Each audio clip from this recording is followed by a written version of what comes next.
उद्योग क्षेत्रात शिरलेली दादागिरी पुण्याच्या विकासामधला अडथळा. अजित पवार पालकमंत्री असलेल्या पुण्यामध्ये फडणवीसांचं मोठं विधान, तर उद्योगांना अडथळा आणण्यावरती मकुका लावण्याच्या सूचना. अजित पवारांची प्रतिक्रिया. परप्रांतीयांना मराठी शिकवण्याऐवजी मराठी मुलांना हिंदी शिकवण्याचा मुख्यमंत्र्यांचा अट्टहास का? शेकापच्या मंचावरून राज ठाकरेंचा सवाल.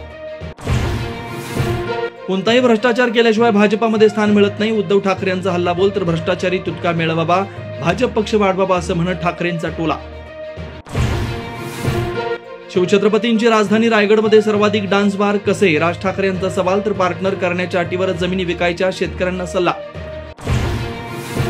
मालेगाव बॉम्बस्फोटाच्या तपासाच्या वेळी मोदींचं नाव घेण्यासाठी दबाव टाकला. माजी खासदार साध्वी प्रज्ञा सिंग ठाकूर यांचा दावा.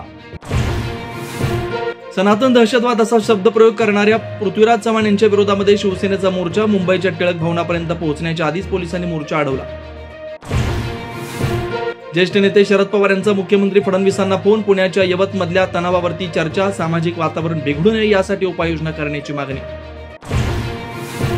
यवतमधल्या तणावावरून विरोधकांचा हल्लाबोल. महाराष्ट्रामध्ये दंगली घडवण्याचा सत्ताधाऱ्यांच्या सुपाऱ्या. राऊतांचा हल्लाबोल. बाहेरून दौंडमध्ये येऊन गडबड करणाऱ्यांचा निषेध. सुप्रिया सुळेंचा टीकास्त्र.